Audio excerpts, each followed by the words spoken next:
விருதுநகர் மாவட்டம் ஸ்ரீவில்லிபுத்தூர் அருகே மினி பேருந்து கவிழ்ந்த கோர விபத்தில் 3 பேர் உயிரிழந்துள்ளனர். 10க்கும் மேற்பட்டோர் படுகாயமடைந்து சிகிச்சை அளிக்கப்பட்டு வருகிறது.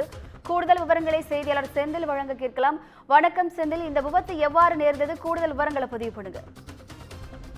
அதாவது விருதுநகர் மாவட்டம் ஸ்ரீவில்லிபுத்தூர் அருகே உள்ள மம்சாபுரம் பகுதியிலிருந்து மினி பேருந்து சேவை என்பது செயல்பட்டு வருகிறது. இந்த பேருந்தில் அரசு பேருந்துகள் குறைவாக இயக்கப்படுவதன் காரணமாக இந்த பகுதியில் மினி பேருந்துகள் என்பது அதிகமாக பயன்படுத்தப்பட்டு வருகிறது. இந்த நிலையில் இன்று வழக்கம் போல தொழிலாளர்கள், பள்ளி மாணவர்கள், கல்லூரி மாணவர்கள் என ஏராளமானோர் அந்த பேருந்தில் பயணித்துள்ளனர்.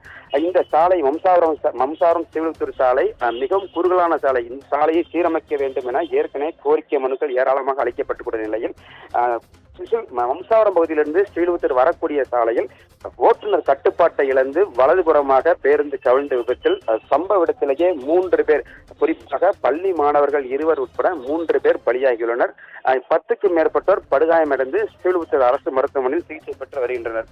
இந்த நிலையில் தொடர்ந்து உயிரிழப்புகள் அதிகரிக்கக்கூடும். ஏனால் இன்னும் மீட்பு பணியாவது நடைபெற்று வரக்கூடிய நிலையில் பேருந்து அடியில் ஏராளமானோர் சிக்கியிருப்பதாக கூறப்படுகிறது.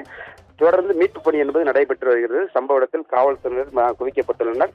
இந்த பகுதியில் ஒரு பதட்டமான சூழ்நிலை காணப்படுகிறது. காயமடைந்தவர்கள் ஸ்ரீவில்லிபுத்தூர் அரசு மருத்துவமனையில் சிகிச்சை பெற்று வருகின்றனர்.